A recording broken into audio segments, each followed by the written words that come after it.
Hello everyone. तो मैं आपको बीएसटी में पढ़ाऊँगी बिजनेस स्टडी।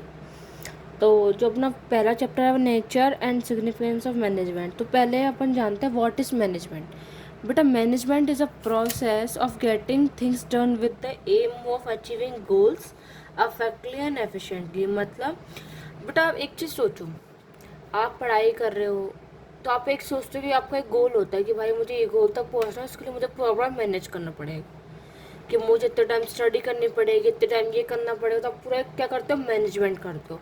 आप किसी घर जाते हो, वो कहते हो कि भैया आंटी और अंकल ने कितने अच्छे से प्रॉपर से ऑर्गेनाइज मैनेजमेंट करके रखा अपना घर। तो बेटा मैनेजमेंट आपको हर जगह काम आता है, बट ये इफेक्टिवली और एफिशिएंटली क्या है, देखो। Effectiveness it refer to competitions of task on time. इसमें तो टी आता है, तो मतलब आपका जो काम है वो टाइम पे डन होना चाहिए। एफिशिएंसी सी आ रहा, मतलब टाइम, मतलब कॉस्ट, मिनिमम कॉस्ट पे होनी चाहिए, मतलब वेस्ट ऑफ मनी नहीं होना चाहिए। ठीक है। और एक और चीज़ बेटा, इसमें एक होता है function of management. Function of management होता है आपका planning, organizing, staffing, directing, controlling. आप अगर मैनेजमेंट करो तो इन प्रॉपर फंक्शन ऑफ मैनेजमेंट से करो। पहले आप वो करोगे, प्लानिंग करोगे, फिर आप उसको ऑर्गेनाइज करोगे। आप किसी बिजनेस में देखो तो ये सब खुद होता है, अपन को सब मैनेज करना पड़ता है। ठीक है। बाकी इस चैप्टर में अभी इन डिटेल में पढ़ेंगे, और मैं आपसे यही रिकमेंड करूँगी कि आप बीएसटी की रीडिंग एनसीईआरटी से करो, बेस्ट ऑप्शन वही है। और अब पूनम गांधी से केस स्टडी सॉल्व करो, बहुत अच्छा चीज़ है, क्योंकि बहुत से बच्चे यही मिस्टेक करते हैं। इसके क्वेश्चन तो सॉल्व करो, उसकी जितनी भी एक्सरसाइज दी होती है वो सब सॉल्व करो, बेटर ऑप्शन यही है। अगर आप बोलो तो मैं इसकी एक वीडियो बना कर डाल दूँ, जिससे आप एक बार चेक करते रहना क्या क्या इसमें चीज़ें हैं।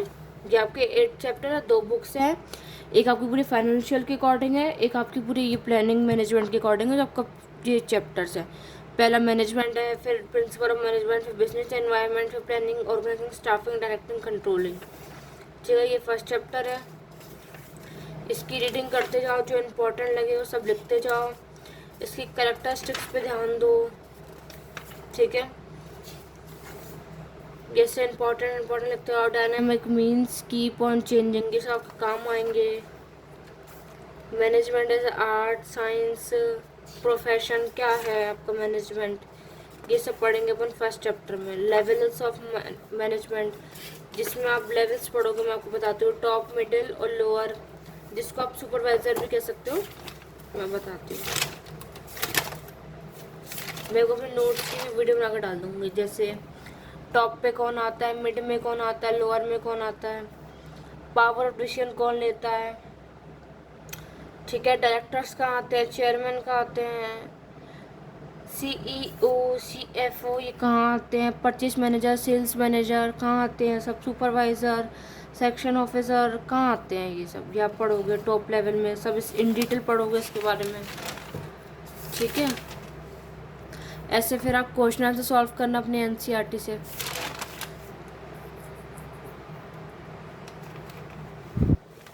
देखो, difference between effectiveness and efficiency, characteristics of management. फिर मैनेजमेंट किस किस चीज़ों से ज़्यादा चलता है, वर्क भी होना चाहिए, पीपल्स भी होना चाहिए, ऑपरेशन भी होना चाहिए। अब इसमें प्लानिंग, कंट्रोलिंग, ऑर्गेनाइजिंग का काम होता है वर्क में। इसमें मैं पीपल्स में स्टाफिंग, पीपल कंट्रोलिंग का होता है, और मैनेजमेंट ऑपरेशन में होता है प्रोडक्शन, सेल्स एंड परचेज का। अभी सोशल ऑब्जेक्टिव, पर्सनल ऑब्जेक्टिव क्या होते हैं, तो आपको इन सब चीज़ों का बहुत ध्यान रखना पड़ेगा।